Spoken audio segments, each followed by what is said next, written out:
Hey, this is Walter Ostlie, and this is my first attempt at doing a tutorial. I'm going to be coloring a page from my webcomic Shiver Bureau. And you might notice that my screen capture software was not up to the task. So there is some weird glitchy stuff going on.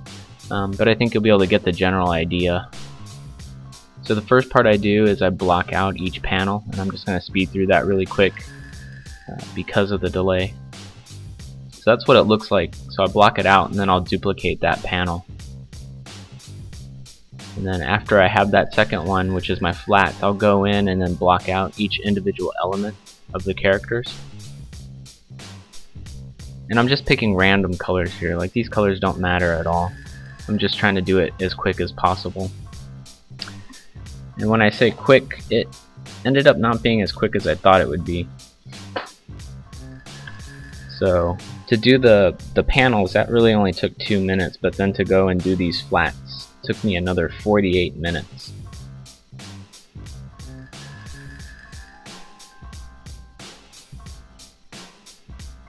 I actually think I might try next time not doing these flats and then trying to do the flats as I'm coloring with the real colors that I would use.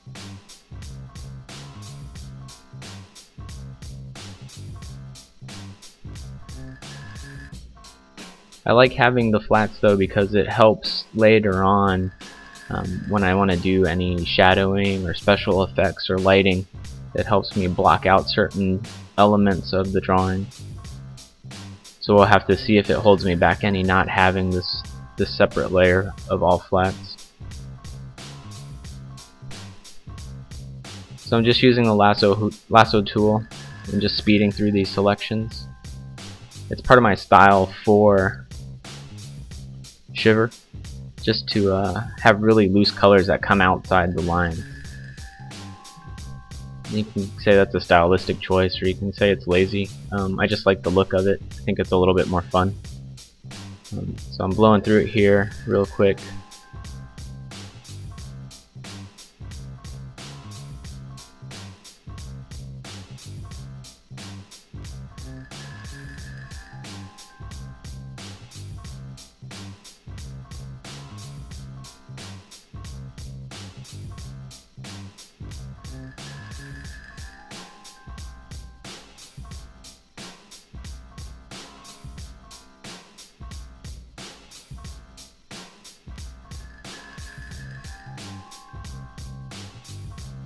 Right, so now everything is flatted.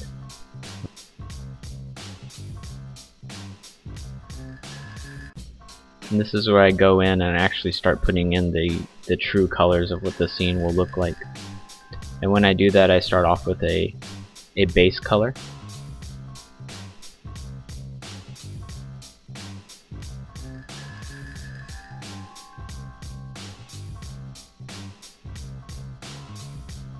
So I start off with that base color, and I use the flats that I had before. I use the magic wand on the hidden flats layer, and then I just select individual elements of the drawing across all panels. Like right here, I'm selecting all of the background image, and I will adjust those colors using the hue and saturation.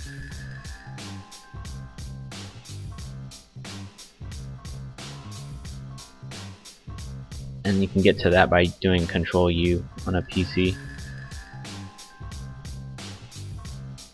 And I just move the color sliders around until I get a color and a saturation level that looks right for the image. So instead of saying like, oh, you know, the background's sunny, I'm gonna pick a yellow and just do a paint bucket drop of yellow there. I actually move the hue slider around to get what looks yellow compared to the blue, so it kind of stays a little bit more cohesive in the scene.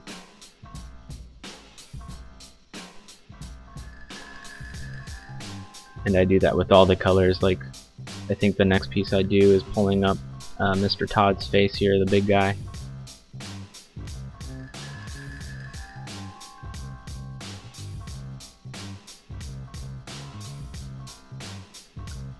Right here I'm just saving a copy of the color layer because I wasn't sure. I wasn't feeling the blue I was using, so I wanted to change it down to maybe something a little darker. So here I'm selecting Mr. Todd's face, and I start using the sliders, and basically usually I just drop the saturation down and bring the lightness level up, and that will usually give me a good skin tone. Sometimes I have to slide the hue around to give a little bit more pink to the face so the person doesn't look like an alien. And I just do that for each individual element. Like I'll select his vest across all panels that it shows up in. Hide the selection, which is a Control H, by the way. Really useful, so you don't see the dancing lines around your object while you're trying to figure out if the color looks right or not. And then I do a Control U to bring up the Hue Saturation, which is also, I believe it's under the Edit menu, under Adjust, and there's Hue and Saturation there. So you just slide the color around till you get a color that looks right. Like Pickle's hair in the scene isn't a green, it's kind of a bluish green because it's kind of in the darkness. So you just slide it around until you get a color that feels right, don't just throw green in the scene. You want to be the right color green for that. And it'll help make your colors a little bit more cohesive and not look like just simple crayons.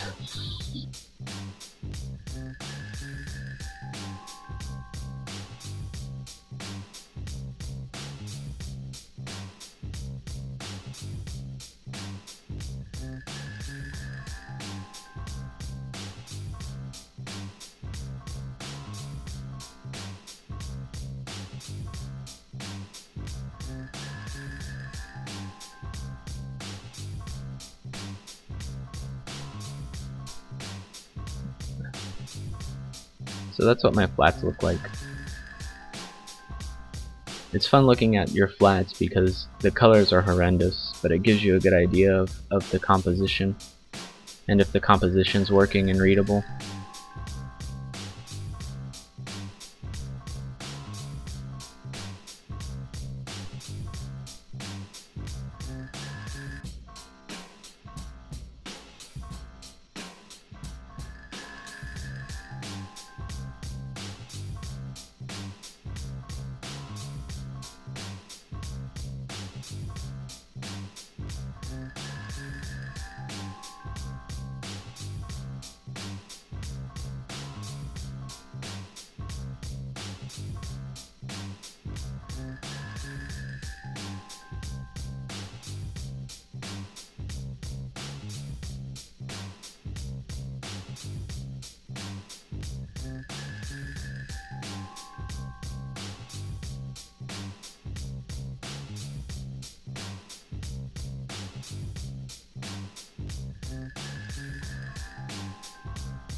So that's my color process. That took me 31 minutes, so that was 48 minutes for the flats, and then another 31 minutes to get the actual colors right.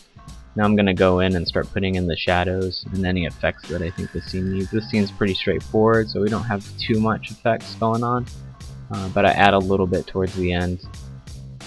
Some sun shining through from outside.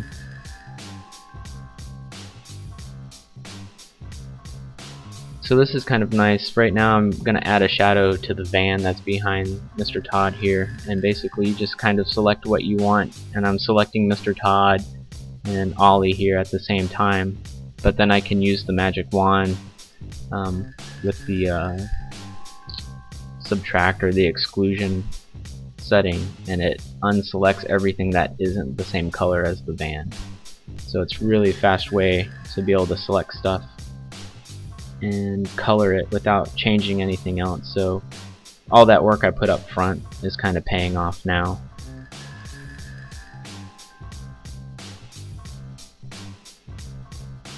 So I'll go through and select, and you can see I'm being really sloppy with my select here. I have everything selected in the scene, and then I'll go in with the magic wand tool and just click on the van color, and since I edited the colors all at the same time, I can go in and just change it. And I do the same thing, start using the hue and saturation and slide it around until the shadow feels right and is the right color. And usually with shadows I'll try to change the actual color of it. Like, I don't just make it a darker purple or a darker blue.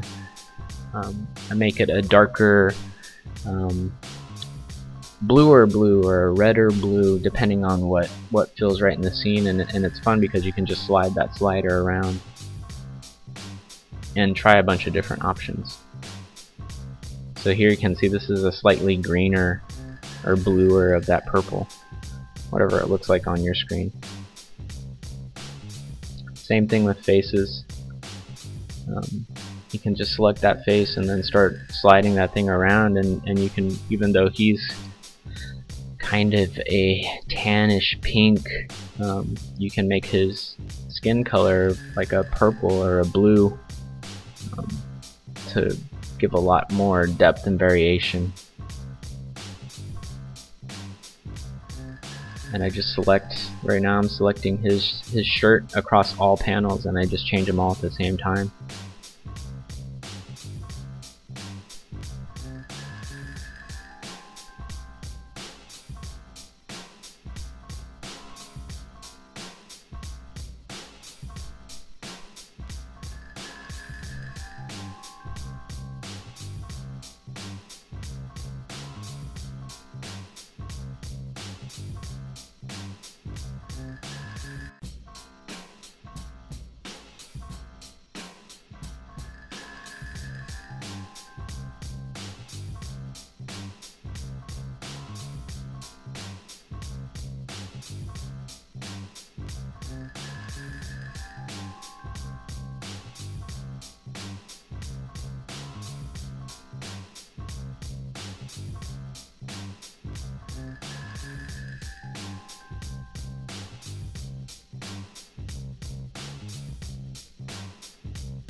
So that's mostly it for the shadows in this scene, and now I'm gonna start adding some rays of sunlight coming through.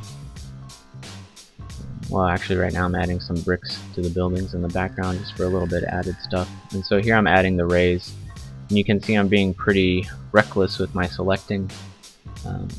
But once again, I can use the first colors I did in the panels where I just blocked out each panel, and then I can use the wand to only select stuff that's in that panel. So I can be really loose with my selections at this point.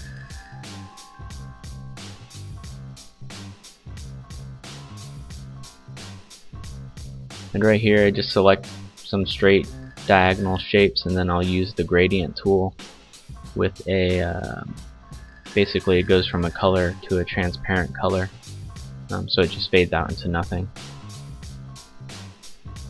I think it adds just a little bit more atmosphere.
So that process took another 36 minutes, so total it was about 50 minutes for the flats, another 31 minutes for the colors, and then 36 minutes for the shadows. Oh, pretty much 2 hours to do the whole thing. Like I said, the next page I do, I think I'm going to try to do it without the flats and see if that works any better for me. So that's pretty much it for my first tutorial. I'm about to do a little hue saturation over the whole thing and kind of change the color because it seemed a little too vibrant and I wanted to tone it down a little bit. But if you guys have any questions, let me know. Feel free to comment and I'll see if I can include it in another video. And hopefully I get better at this stuff. Thanks for watching.